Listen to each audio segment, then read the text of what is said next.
This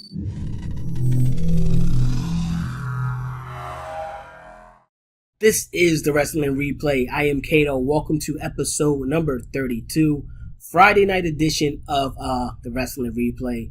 But you're getting it on probably a Sunday night or a Monday. I recorded a little bit late in the week, had a lot of stuff going on. You know how that goes on the weekend. But hey, you're still getting this because I feel like there's some important pieces that happened on Friday night, AEW Rampage and SmackDown that we should probably talk about.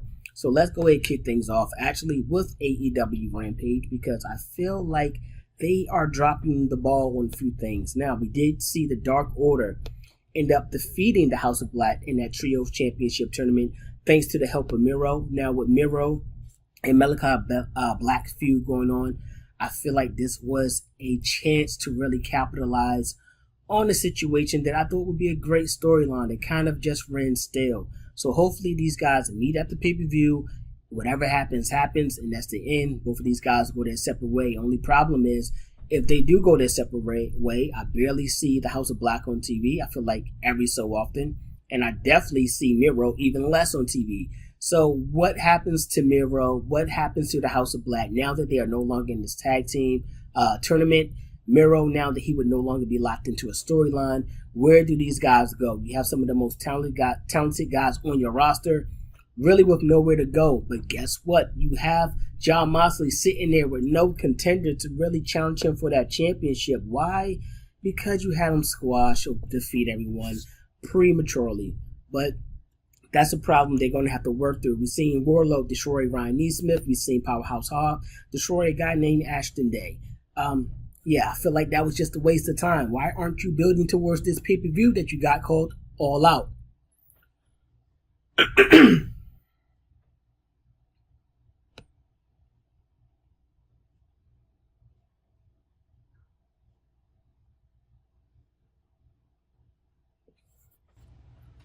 Which I feel like is the more important matter at hand right now. You still got a few episodes of Rampage and Dynamite, so you can really grow and really get the fans geared up to want to see All Out. Because right now, without Jon Moxley and CM Punk in the main event, I'm not really sure if it would be worth ordering. Now, I'm going to order anyway. I'm going to watch regardless.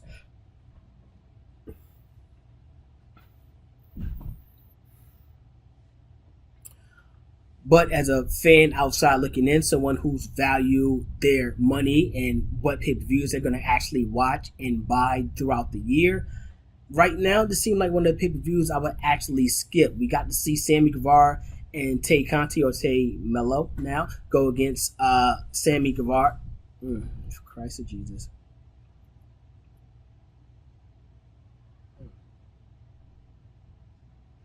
I don't know what was that.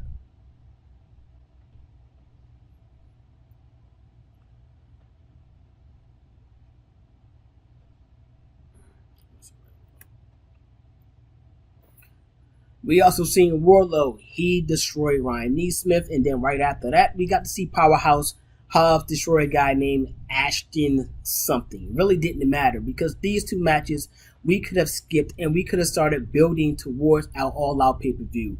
A pay-per-view to me that kind of has no steam behind it right now, especially without us getting Jon Moxley and CM Punk in the main event in Chicago. Did I mention it was in Chicago? But yeah, in Chicago, we're not going to get that main event. So right now, I don't feel like we have any challengers or contenders unless MJF does happen to pop back up to really challenge Jon Moxley. And at that point, nothing is really driving me to go and watch this pay-per-view. I do want to see who wins the trio tournament. That's really about it so far. We also seen Sammy Guevara and Tay Conti go against Ortiz and Ruby Soho. We know that Eddie Kingston was suspended for his actions that happened backstage. I don't know exactly what the actions was. I think he threw a punch at Sammy Guevara, but do not quote me on that. I just think I read that somewhere, but it could be a rumor. But with that said, did we really need to see this match between Sammy and Tay and Ruby Soho and Ortiz? I don't feel like we did. I feel like this whole episode of Rampage, despite it being good matches, the only match that really made sense to me or that I really cared about was the match with the Trios tournament. Other than that, none of these matches really moved me. They were good matches, but it was no build or no story behind any of these matches. I understand the Sammy Guevara situation, so that's a little bit different.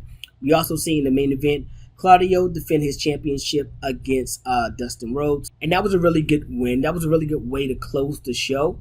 But once again, it's why are we watching this match? Why are we watching the ROH World Champion defend his title against Dustin Rhodes in the main event of Rampage when neither of these guys have any build going into the pay-per-view?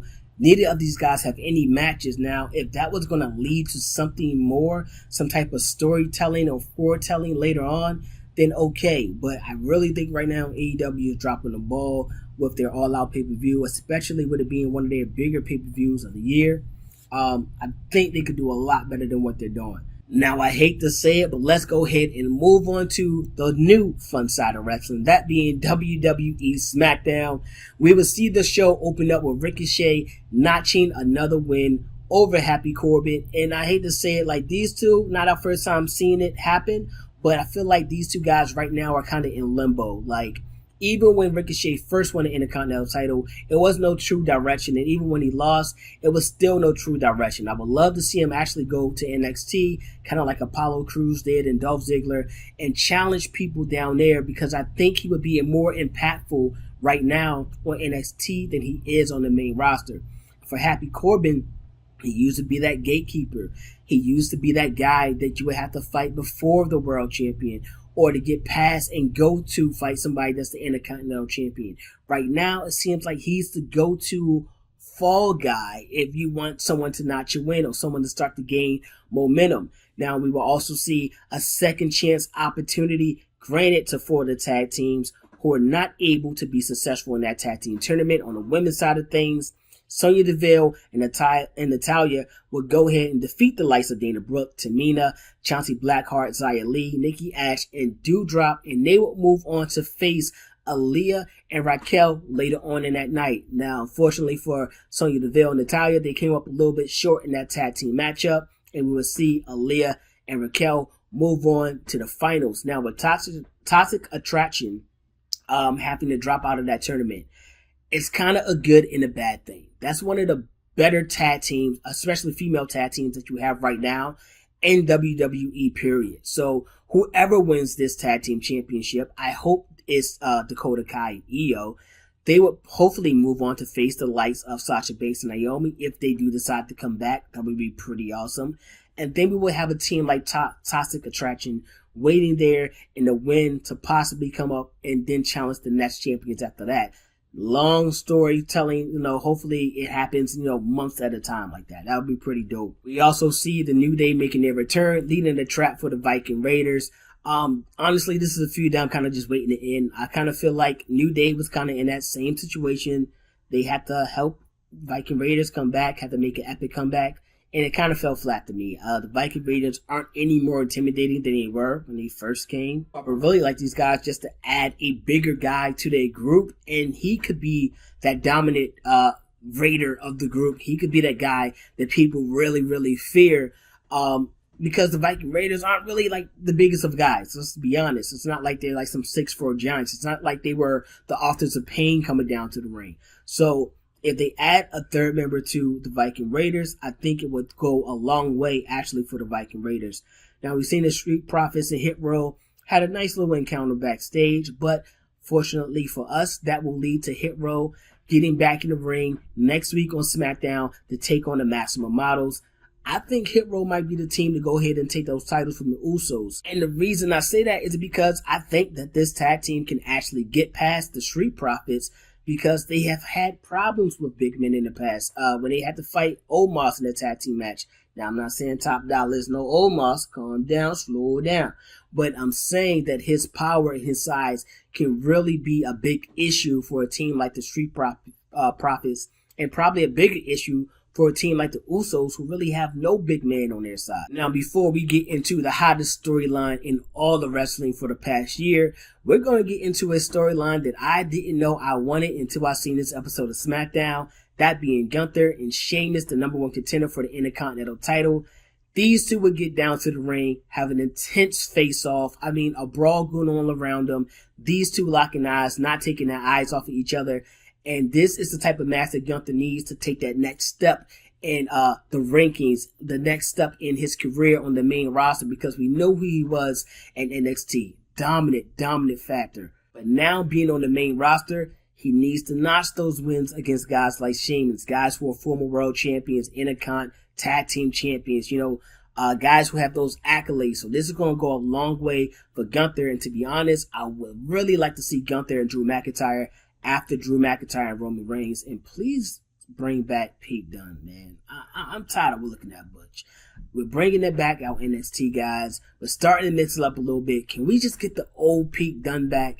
With the old Pete Dunne, can we bring a TV title as well? So guys like Tommaso Ciampa, Pete Dunne, AJ Styles, your true in-ring workers, guys people want to see week in and week out, that's going to go out there and put on great wrestling matches. Hell, we got Johnny Wrestling back.